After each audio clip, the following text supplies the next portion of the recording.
नमस्कार।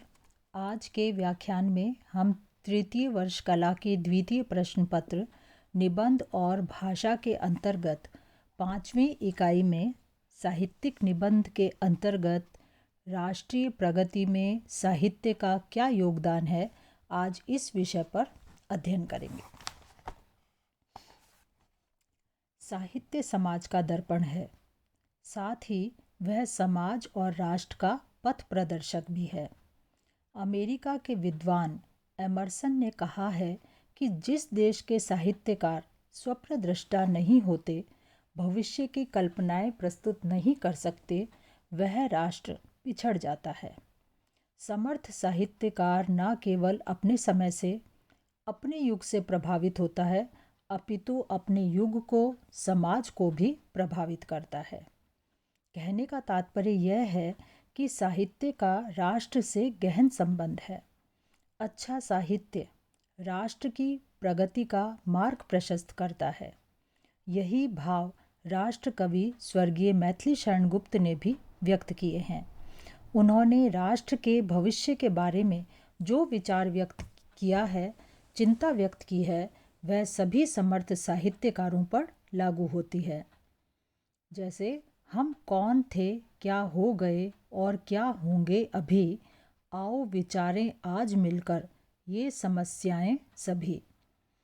साहित्यकार समाज एवं राष्ट्र के अनुसार सोचता है। उसके व्यक्तित्व का निर्माण समाज द्वारा होता है। तुलसीदास जी आज के युग में उस रामचरितमानस का निर्माण नहीं कर सकते थे जो आज से 400 वर्ष पूर्व के वातावरण में, उस समय या राष्ट्र की परिस्थितियों में उन्होंने निर्मित किया था। कार्ल मार्क्स को कैपिटल और तुलसीदास को रामचरितमानस रचने की प्रेरणा उनके युग, उनके समाज से मिली थी। साहित्य जीवन की, समाज की, राष्ट्र की व्याख्या है। यदि राष्ट्र या समाज का साहित्य पर प्रभाव पड़ने वाली बात सत्य नहीं है, तो आदिकाल से लेकर अधुनातन काल तक एक समान साहित्य ही क्यों नहीं रचा जाता रहा है। समाज और राष्ट्र की परिस्थितियां बदलती गई, साहित्य का स्वरूप भी बदलता गया। साथ ही बदलती परिस्थितियों में साहित्य राष्ट्र को आगे का रास्ता भी दिखाता गया।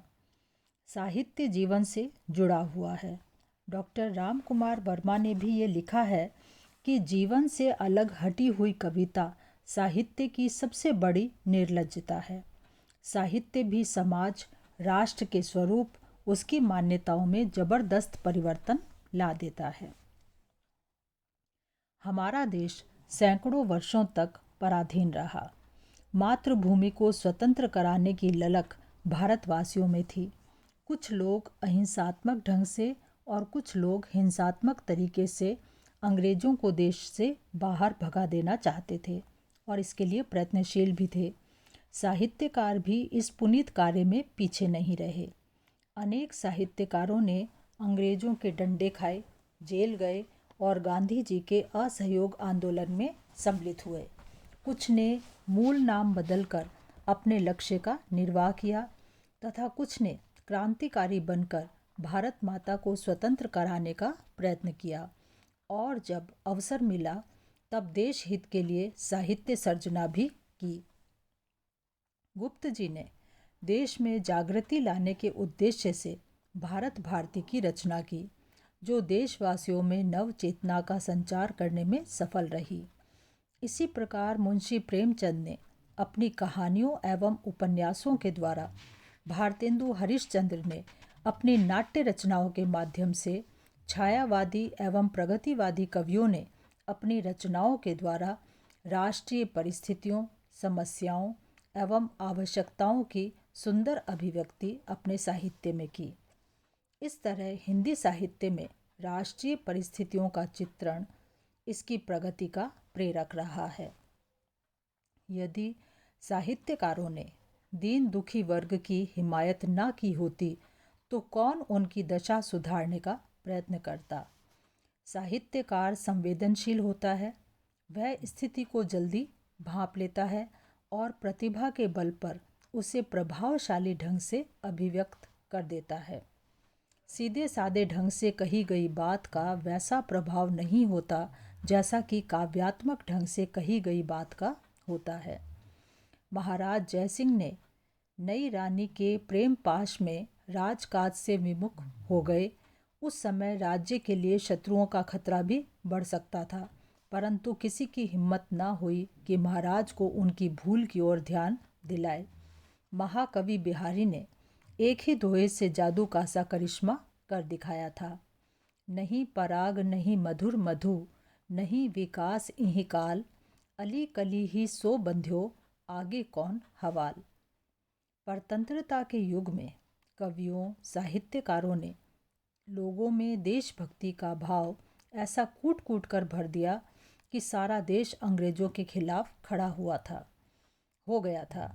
गया प्रसाद शुक्ल स्नेही ने प्रोत्साहनदायक पंक्तियां लिखी। नहीं पद दलित होने, दबने दांत दिखाने आए हैं। सुभद्रा कुमारी चौहान ने भी झांसी की रानी जैसी कविताओं द्वारा जोश उत्पन्न किया। पंडित माखनलाल चतुर्वेदी केवल कवि ही नहीं थे, वरन राष्ट्रीय आंदोलन के प्रमुख कार्यकर्ता भी थे। उनकी पुष्प की अभिलाषा बड़ी ही प्रभावशाली कविता है।